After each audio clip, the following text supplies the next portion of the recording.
Meus irmãos, nessa manhã desejo saudá-los com a paz do Senhor, amém?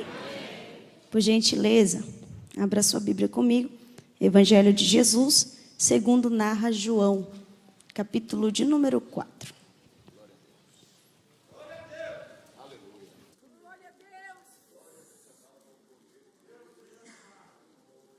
Evangelho de Jesus, segundo narra João, capítulo 4, verso de número 28 a seguir.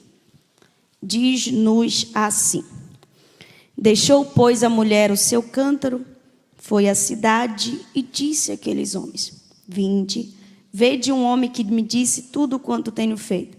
Porventura não é este o Cristo? Saíram, pois, da cidade e foram ter com ele. Amado da minha alma, teu servo já me apresentou o Senhor. Eu só queria acrescentar-te mais um pedido. Se te é útil nada que tenho, sou e posso, use-o para a glória do teu nome. Eu te amo. Fale conosco.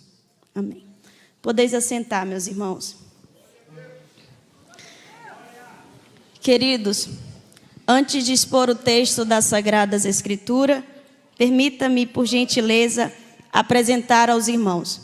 Eu me chamo Andreza, eu estou servindo a Jesus e a um povo em uma ilha chamada Curuçazinho.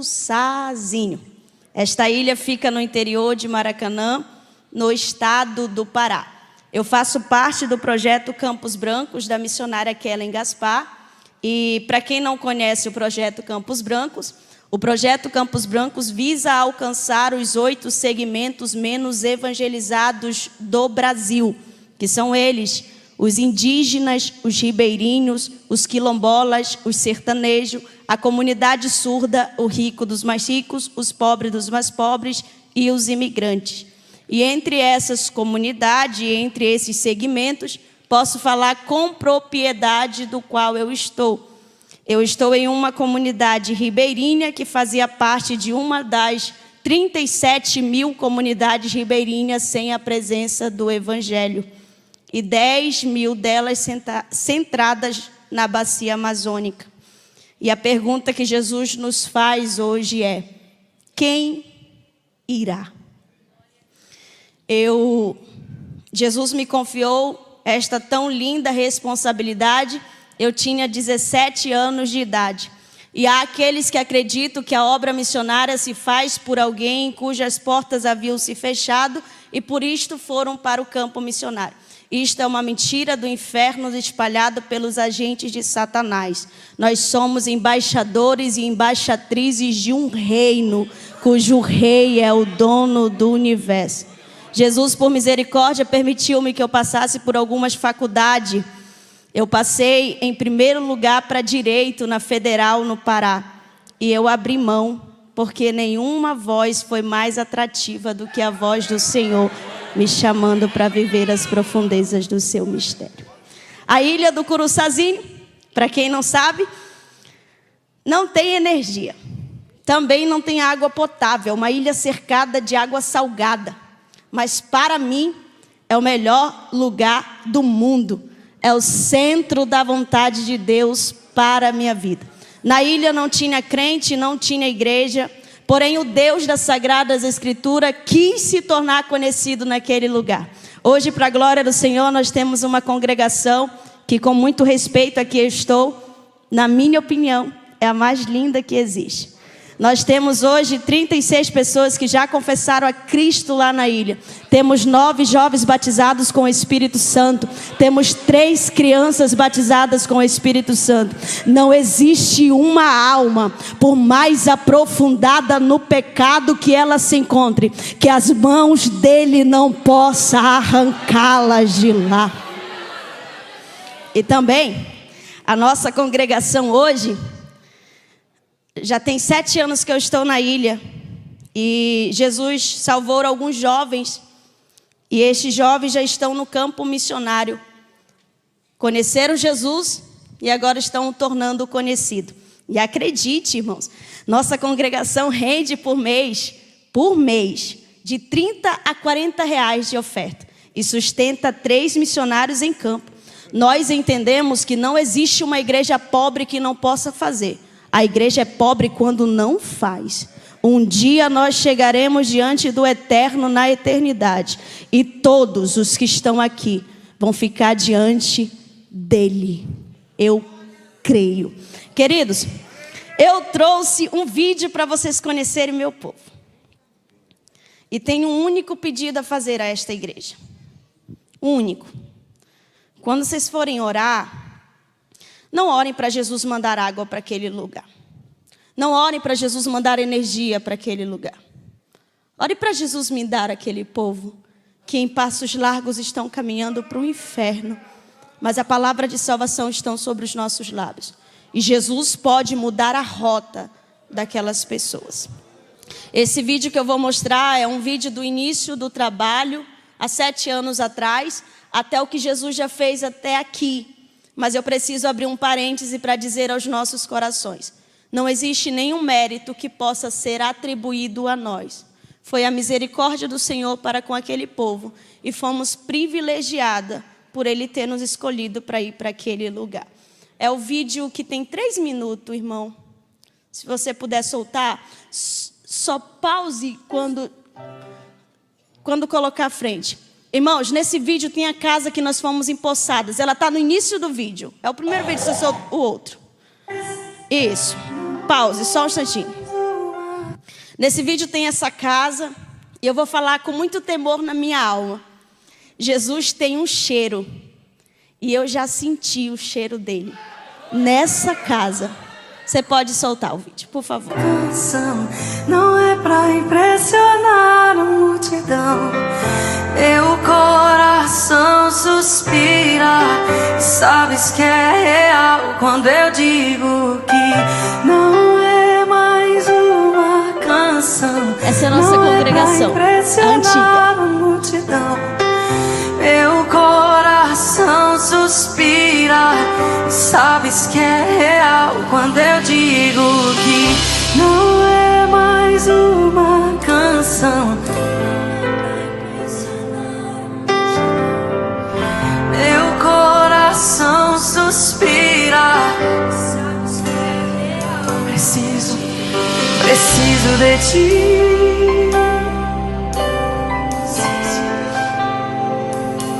Nós não podíamos entrar como missionárias. Nós entramos como professores mais de do que reforço escolar na comunidade. tudo, eu preciso, Senhor. Preciso de ti.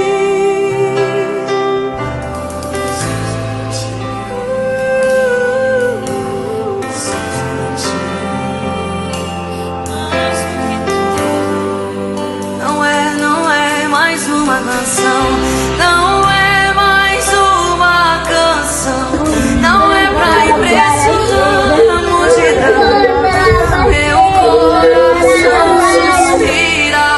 E sabes que é real quando eu digo que não é mais uma canção. Não é pra impressionar a multidão. Meu coração suspira. E sabes que é real quando eu digo preciso de ti. Esse é o nosso conjunto de jovens. Preciso de ti. Preciso de ti. Oh meu Deus, se movimenta sobre a adoração. É muito mais um toque de suas mãos. E de teu ouvido pra me escutar. Oh meu Deus, ninguém consegue nele se esconder. Se ele não quiser aparecer, mas a todo entender que nenhum silêncio está. E ele está aqui, em glória dele aqui, o cheiro dele aqui, sua irmã sobra. Os irmãos vão nos visitar? Amém? Pois bem, eu vou te avisar 2 coisas. Se você for no mês de setembro, outubro, novembro, dezembro, a cidade mais próxima de nós é de 2 horas, dependendo da maré. Se tiver favorável, 2 horas de barco, leva até 4 horas, dependendo da maré. Aí, se você for nesses períodos, de setembro até dezembro, você pode passar por uma pequena baía. Nós moramos à beira do oceano, tá? Esse vídeo quem fez fui eu, na nossa ida para a cidade. Você pode soltar, irmão, um vídeo do barco, por favor.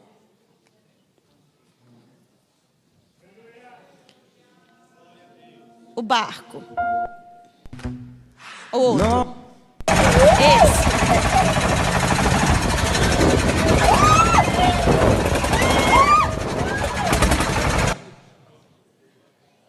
Não apareceu o barco, só a zoada.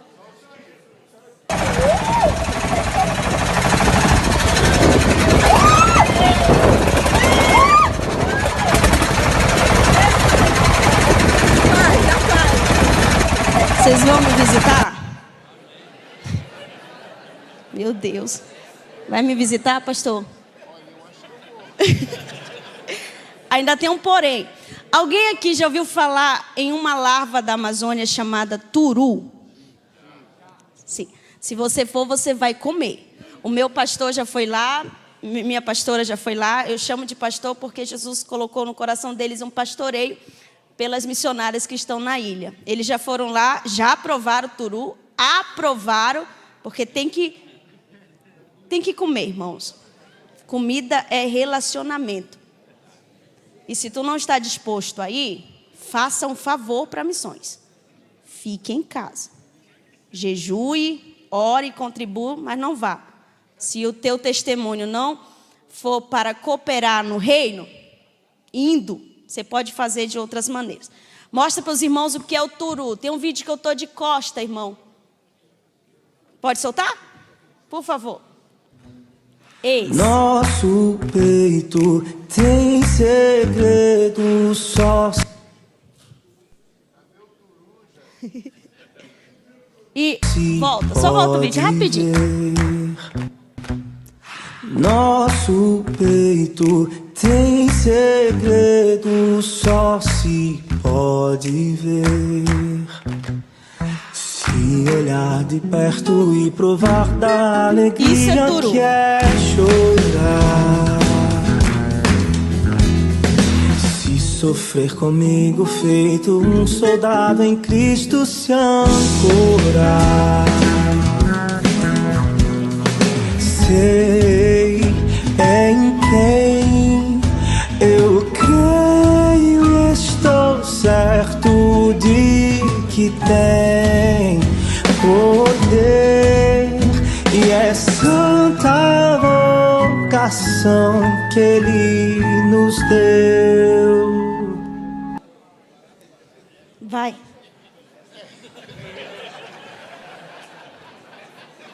Eu tenho medo de ser uma porta fechada para o Evangelho, caso alguma coisa minha impeça alguém de chegar até Jesus. Então, isso é o de menos. Irmãos, eu queria contar um testemunho a vocês.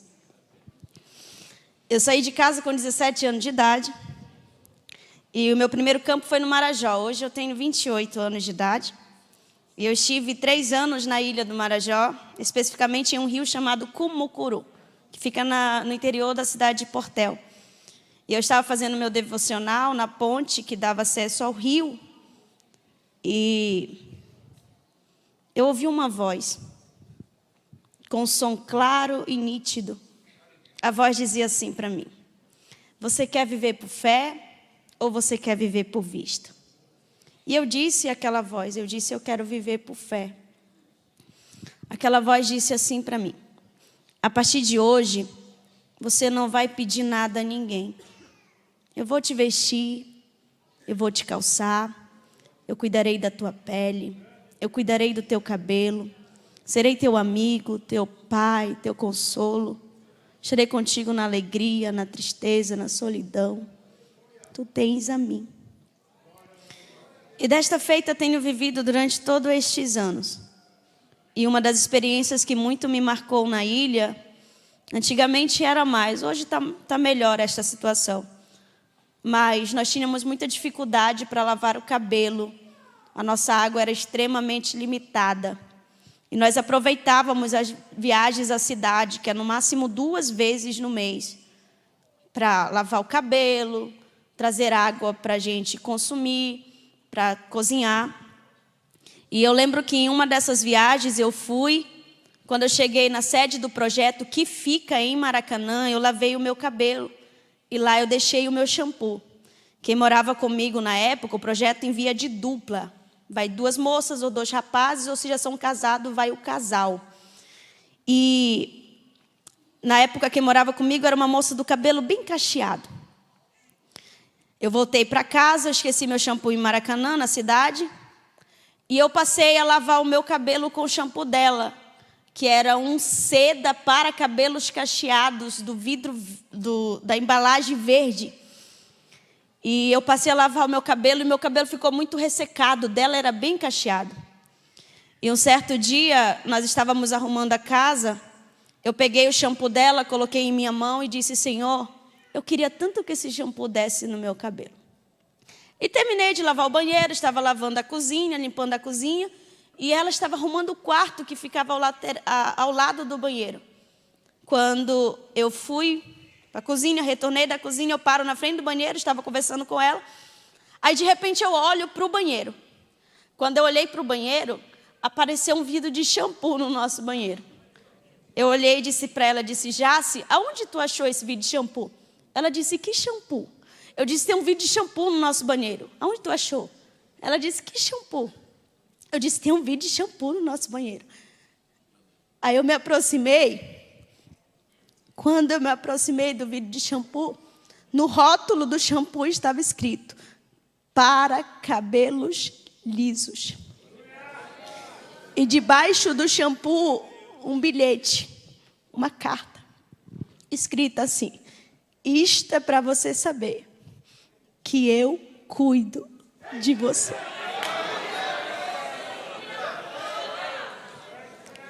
Ele é real. Ele existe. Ele é verdadeiro.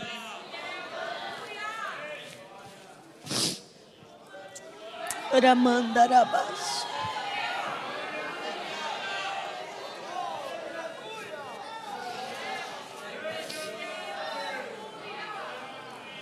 O Deus das missões é real.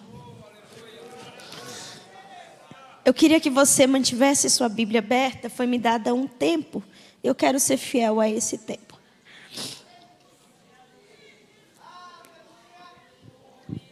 Aleluia. Louvado seja o nome do Senhor. Queridos, o texto que nós lemos é um texto muito lindo.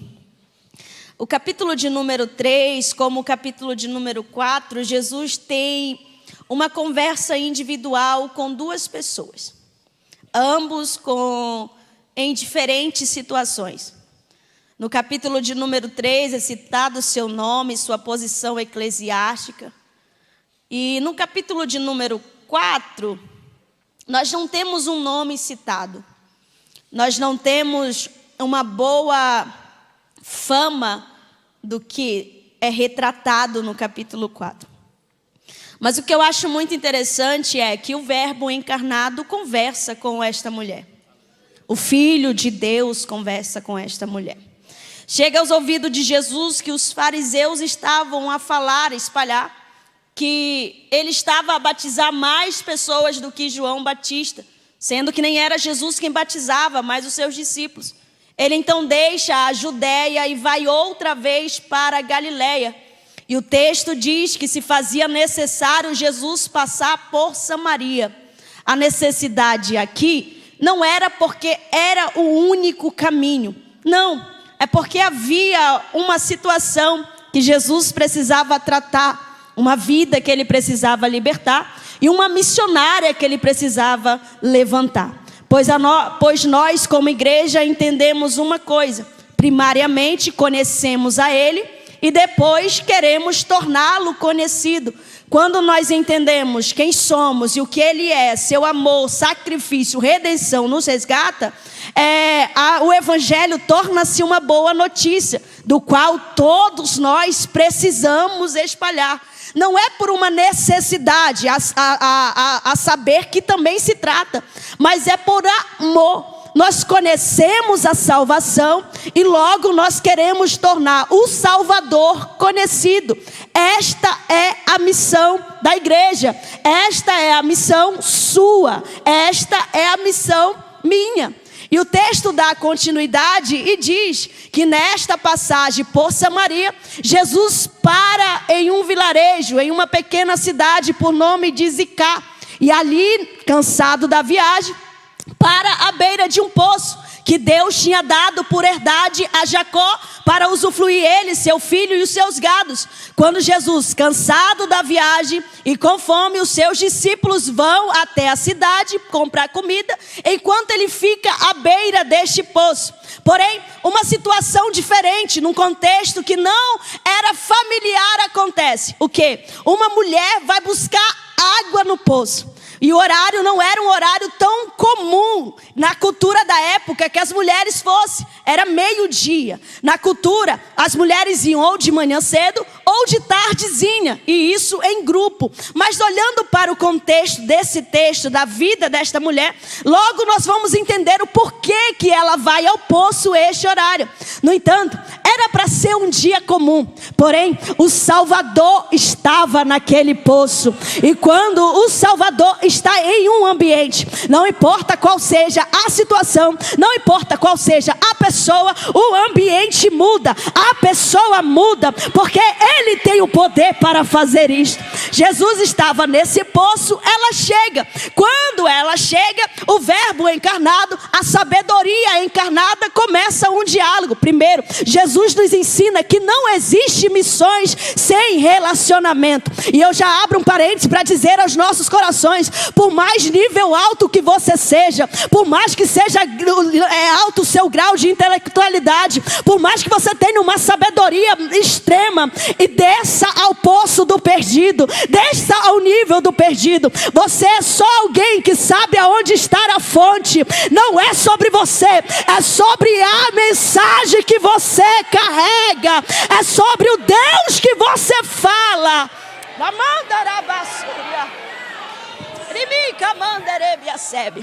Jesus começa um diálogo com ela.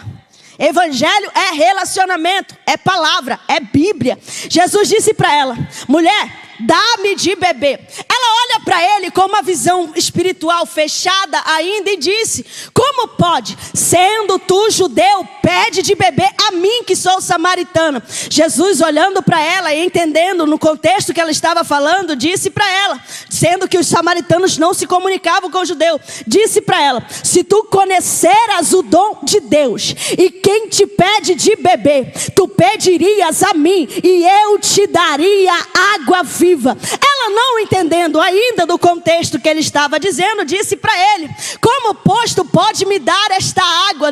O poço é fundo e nem vasilha para tirar a água do poço tu tem. Jesus disse para ela: quem beber dessa água que você está apontando vai voltar a ter sede, mas aquele que beber da água que eu lhe der, nesse fará uma fonte que jorra para a vida eterna. Jesus estava dizendo para ela: a sua saciedade, o seu contexto de vida pelo qual tu está indo buscar água é apenas físico. Eu posso preencher a tua alma vazia, eu posso mudar o teu cenário de pecado, eu posso mudar a situação que tu convive, e ainda mais, não somente a ti, sou uma fonte que jorra, vai te encher e respingar sobre aqueles que te rodeiam. Olha a eficácia da palavra de Jesus na vida dela.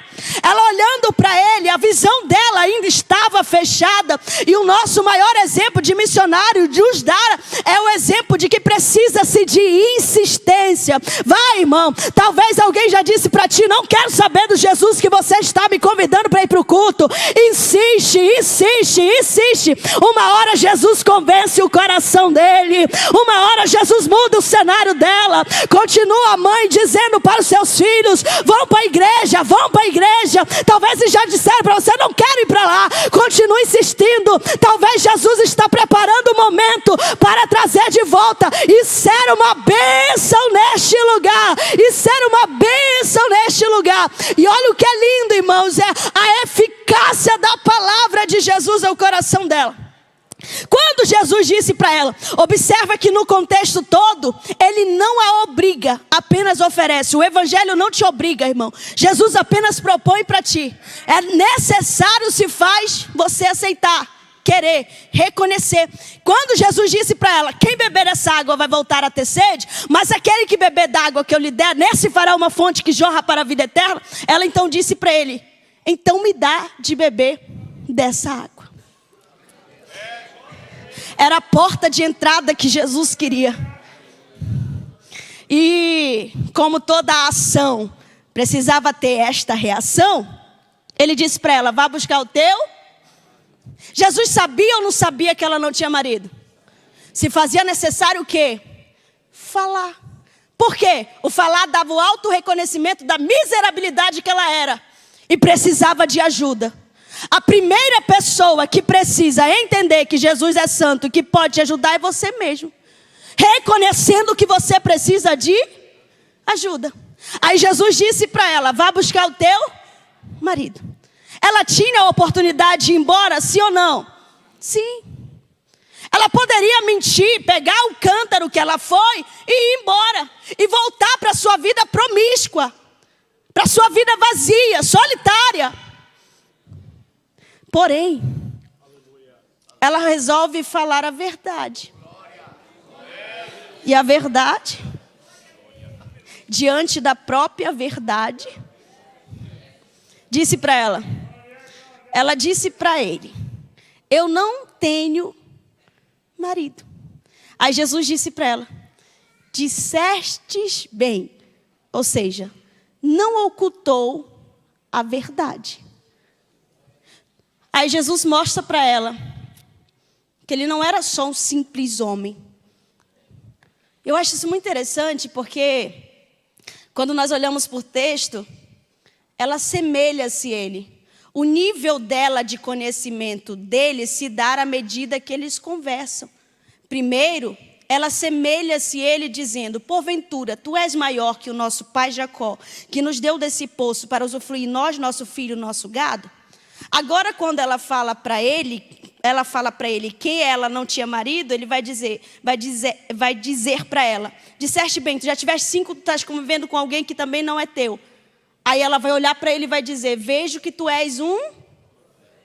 Ela assemelha-se a ele e ele continua a conversar com ela. É igualzinho nós. À medida que nós oramos, a nossa perspectiva, a nossa mentalidade se muda a respeito de quem Ele é. À medida que nós oramos, nos tornamos menos egoístas. À medida que nós oramos, nós amamos mais. À medida que nós oramos, se importamos com o que Ele se importa.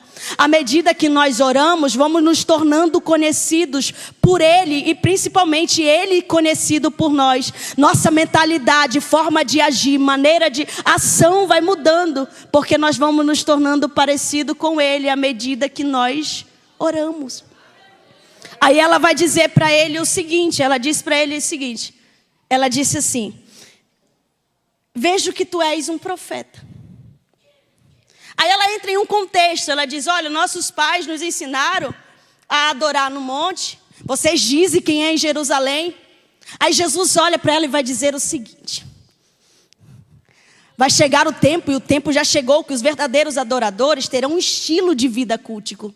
Não será em um ambiente específico. Nós nos congregamos numa vida cultica. Mas o culto não começa aqui. O culto começa quando você levanta e diz, Senhor, obrigado. O culto começa quando você está no seu movimento e a sua vida transmite Jesus.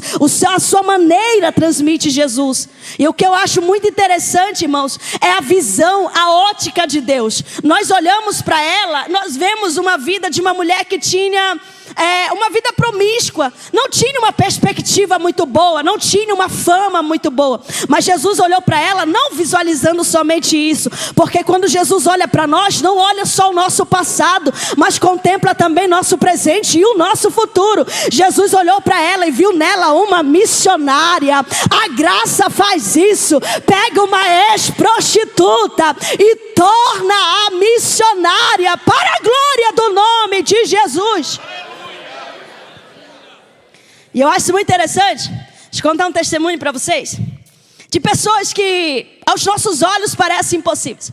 Quando eu estava no Marajó, especificamente no Rio, Cumucuru, lá tinha uma macumbeira. Essa macumbeira não gostava de crente. Na casa dela tinha uma plaquinha escrita: não aceitamos crentes.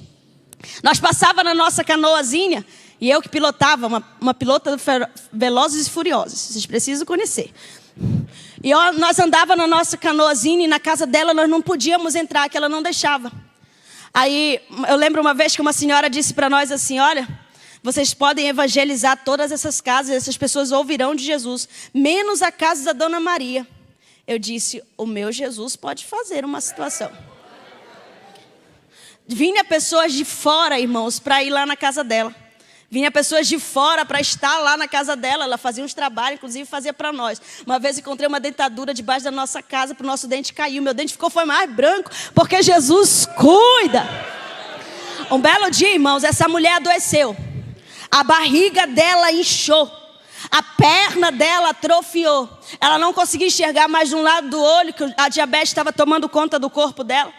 Aí ela mandou chamar a gente. Ela foi para macumba, a macumba não deu jeito, como sempre. O diabo escraviza até onde pode, depois joga no lixo. Aí Jesus pega o lixo, reforma, refaz e ainda usa para a glória do nome dele.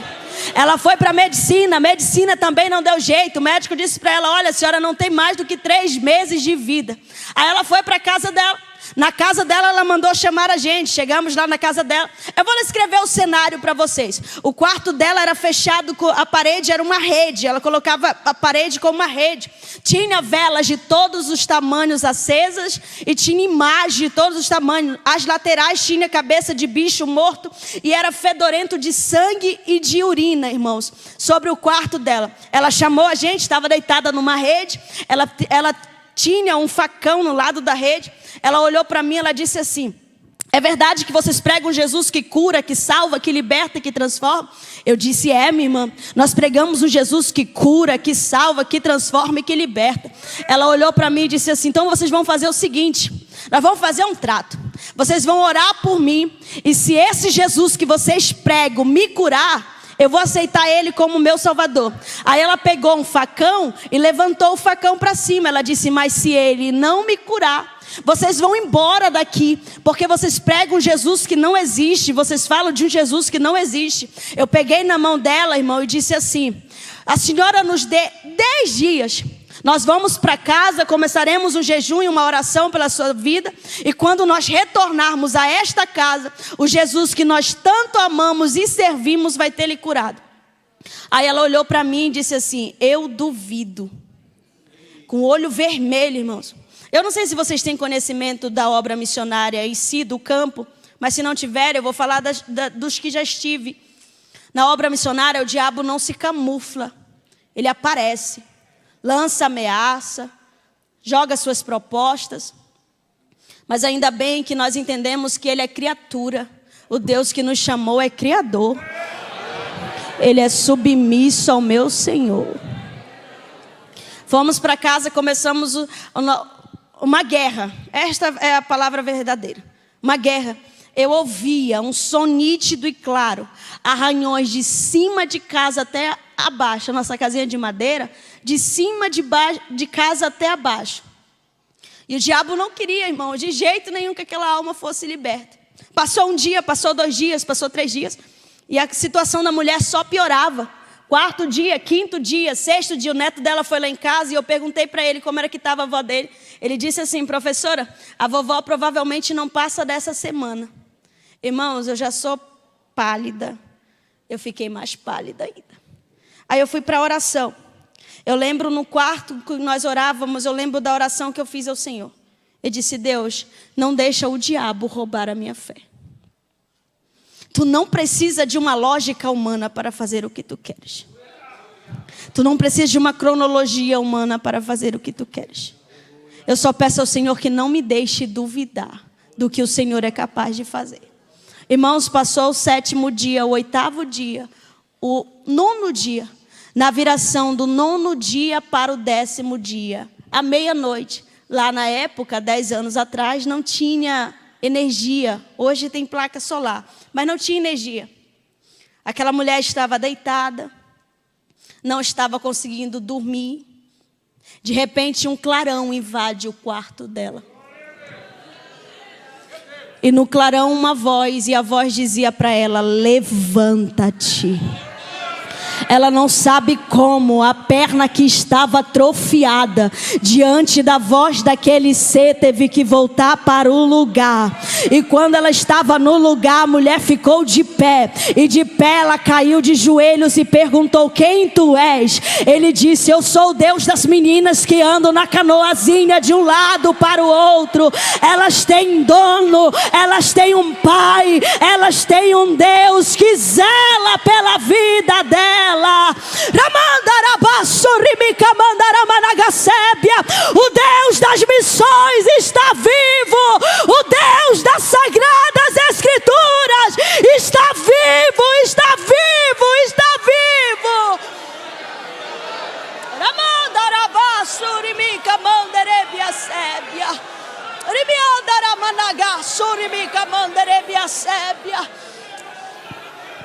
O neto dela foi chamar a gente lá em casa. E era mais ou menos 2 horas de viagem para nós chegarmos na nossa canoa até lá. E deixa eu tentar descrever isso aqui para vocês. A ponte da ponte finalizava e andava um pouquinho de lama para chegar até a beira do rio. E nós chegamos, quando nós chegamos tinha uma lamparina, irmãos. Ela estava segurando uma lamparina com as pernas todas enterradas na lama. Eu olhei para aquilo assim de longe, não dava para identificar quem era e o que era. Aí a nossa canoa chegou, quando a nossa canoa chegou, o reflexo da luz brilhou sobre o rosto dela. Aí eu disse: Senhor, a mulher morreu. É só a alma dela. Ela olhou para mim, ela disse assim: hoje eu sei quem é o Deus de vocês.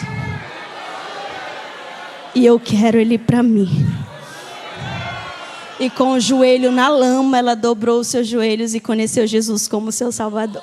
E o mais interessante, a casa dela, que era um território lá de macumba, que ela fazia para as outras pessoas, para ela, para quem ia lá, virou um ponto de pregação. E olha a mensagem que a irmã pregava: o Deus da Bíblia existe. O Deus das sagradas escrituras existe.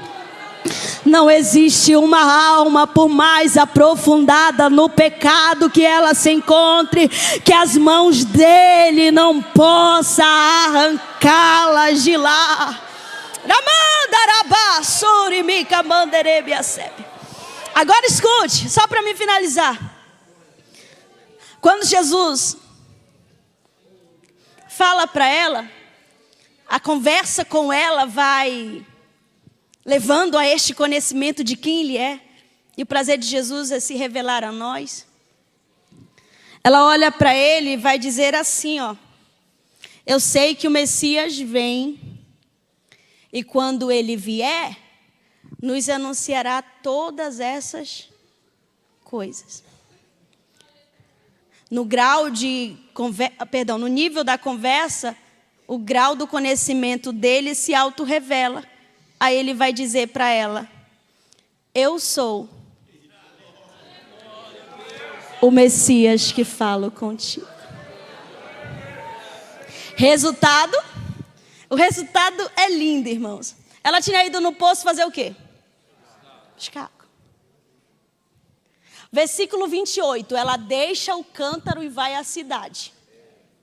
A prioridade dela muda. Lembra da mensagem dele para ela? Quem beber dessa água vai voltar a ter sede, mas aquele que beber da água que eu lhe der, nesse fará uma fonte que jorra para a vida eterna. Olha a eficácia da palavra na vida dela. Ela experimenta da fonte e agora vai jorrar. O que é que ela faz? Vai à cidade. Chegando na cidade, olha a pregação da pregadora. Eu conheci um homem. Contou-me tudo sobre a minha vida. Aí ela deixa um ar de experimento. Ela diz: porventura, não é ele o Cristo? Ela não obriga. Ela teve teologia com a própria teologia. Aí olha o que é interessante na fala dela. Vinde e vede. Ela estava dizendo, eu não quero que vocês vivam daquilo que eu vivi. Experimente o que eu experimentei. Lembra do que ele disse? Quem beber dessa água vai voltar a ter sede, mas aquele que beber da água que eu lhe der fará uma fonte. E de fato, ela se preenche e respinga sobre aqueles que estão vazios ao redor dela. Aí a pergunta que eu faço para mim e para você, se nós não estamos respingando, será que de fato nós estamos preenchidos? E dessa fonte nós já bebemos? Será que ele é o sacio da nossa alma? Aí olha a evidência da pregação. Os discípulos estavam ali, já tinham voltado da cidade, ficaram admirados por ele estar conversando com uma mulher. Ofereceram-lhe comida e a comida, ele disse que não queria comer aquela comida. Aí alguém olha e vai dizer assim, será que ele já comeu? Ele fala que a comida dele era fazer a vontade do seu pai. Aí essa parte que eu acho linda, Jesus disse para eles, vocês falam que ainda faltam 4 meses para a colheita. Aí eu imagino, irmão, conjecturando o texto. Lá vem a missionária com as almas que ela leva até ele. Porque a mensagem da cruz não é sobre o mensageiro, é sobre a mensagem que ele carrega. A evidência não é o missionário, mas é o que o missionário vai levar. A mensagem de Cristo. Aí Jesus disse, vocês falam que ainda faltam 4 meses para a colheita. Mas levantem e observe que o campo já está branco. Eu imagino ela trazendo as pessoas até ele. E eles iriam colher aonde não plantaram. Porque quem plantou a semente do Evangelho para eles foi ela. Ela pregou para eles. Uma improvável parece você. Um improvável parece a mim. Mas que na mão dele podem fazer coisas extraordinárias. Eu quero finalizar orando. Eu não vim aqui te emocionar, eu vim aqui te despertar. Ainda existem da comunidade ribeirinha 37 mil para nós alcançarmos. Eu olho para esse número com vergonha, porque nós somos muito e nós não estamos fazendo nada. Esses dias, eu orei e falei ao Senhor. Eu disse, eu não me importo do Senhor me levar para o lugar mais difícil, mais distante. Eu só peço a Ti que vás comigo. E eu pedi a Ele as 37 mil comunidades ribeirinhas em a presença do Evangelho. Olhei para as minhas mãos e disse para Ele, minhas mãos estão vazias. Como, pois, eu vou me encontrar diante de Ti com as minhas mãos vazias? E eu pergunto para você, como estão as tuas mãos? Se o Senhor perguntasse para ti, nesta manhã, o que você tem feito com dons, talentos, recursos que Ele te deu?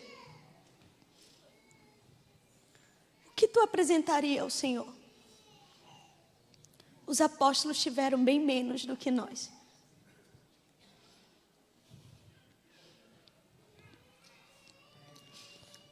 Curva a sua cabeça. Amado da minha alma, eu te amo. Mas não quero falar que te amo somente da boca para fora. Me dá almas. Me dá almas. Se é útil ao Senhor o nada que eu sou, o nada que eu tenho e o nada que eu posso te oferecer. Use para a glória do Teu nome. Assim te oro por esta igreja, Senhor. Nós nos colocamos com vergonha diante de Ti. E nós te pedimos, tende misericórdia das nossas almas. E nos ajude nós aprendemos que não existe ninguém que o Senhor não possa usar. Eu coloco à tua disposição uma vez mais as minhas mãos, os meus pés, o meu corpo, a minha voz, a minha mente. Use para a glória do teu nome. Eu te amo. Amém. E amém. Irmãos, meu pastor me permita passar só o último vídeo. É bem rápido. Eu queria só contar o último testemunho. Vocês viram no vídeo que nós não tínhamos uma igreja. A nossa igreja era o lugar onde nós começamos a dar aula.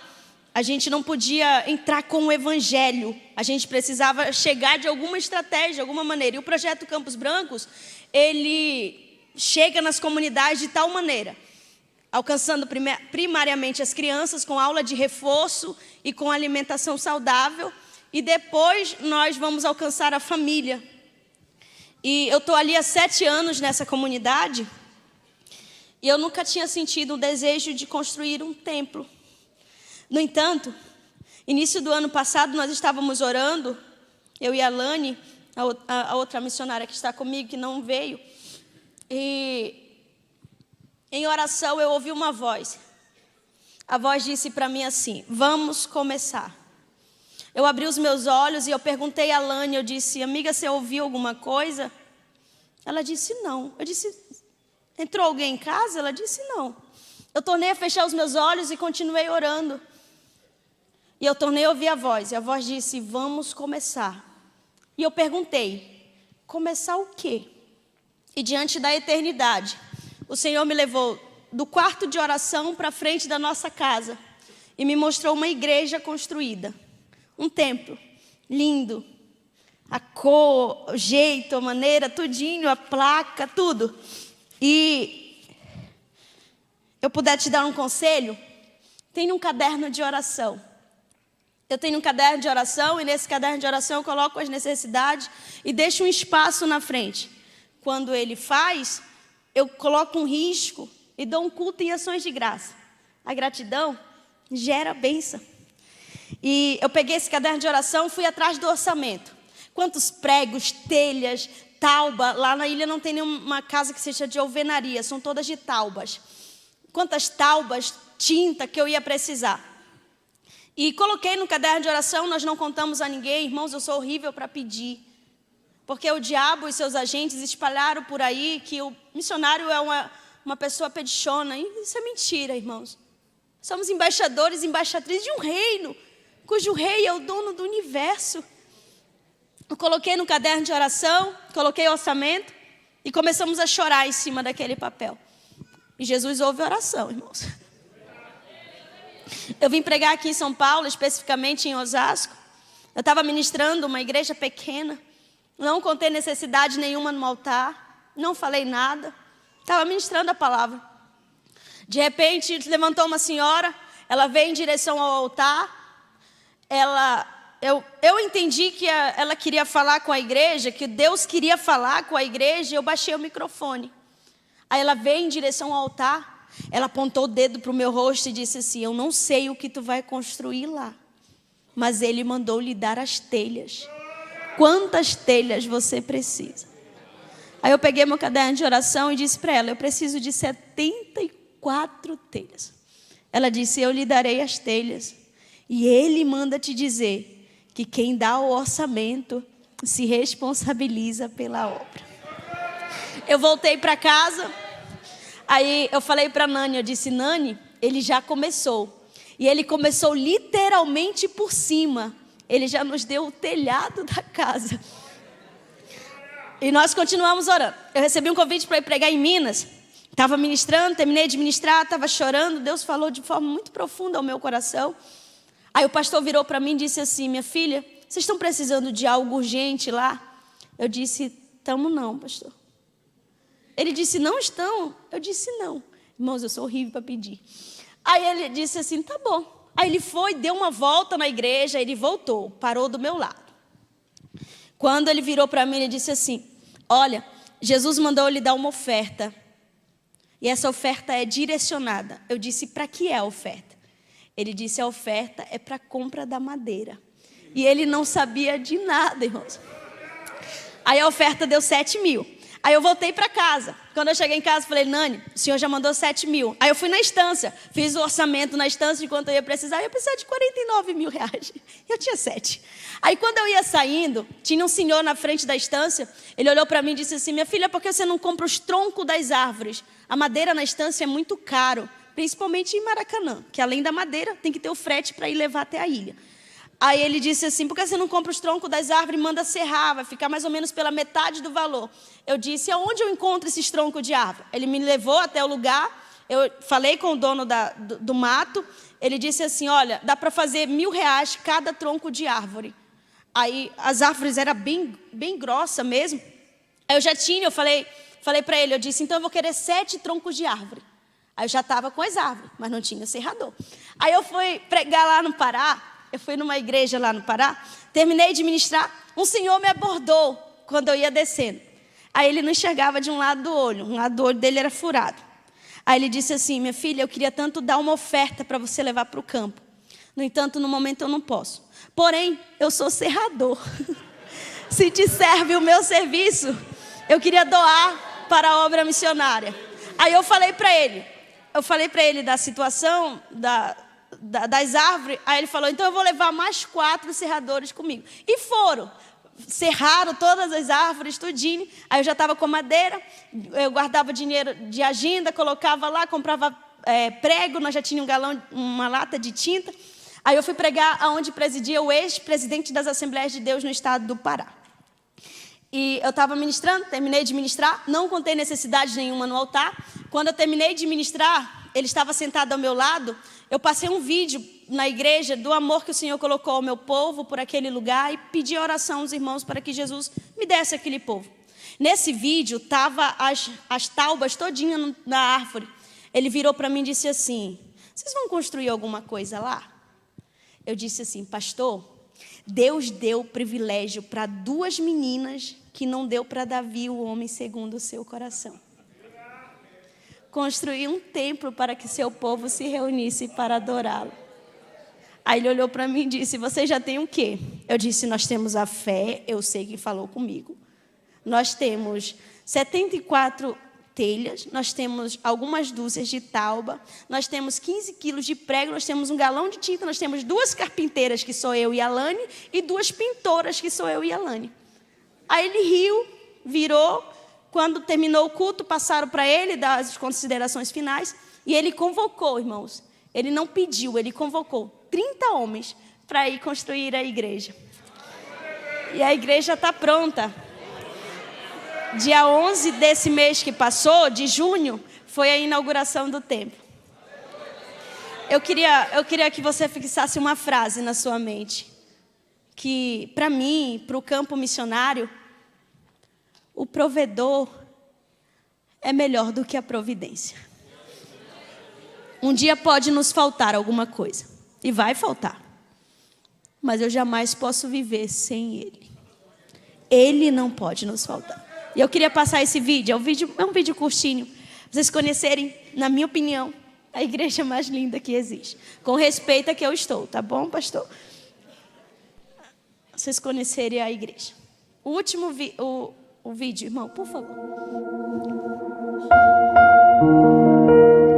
Essa é a Nani, irmãos, essa.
Vocês vão me visitar? Misericórdia. Vocês forem me visitar, o banho é com 2 litros de água, sem murmuração, que Jesus não gosta de murmuração. Pastor, muito obrigada pela oportunidade de servir a noiva do Cordeiro, que está por sua responsabilidade, assim como todos os pastores. Ao meu pai, minha mãe, obrigada pela confiança, pelo carinho, e a toda a igreja. E, por favor, não esqueçam o nosso nome em oração. Que Deus abençoe, amada igreja.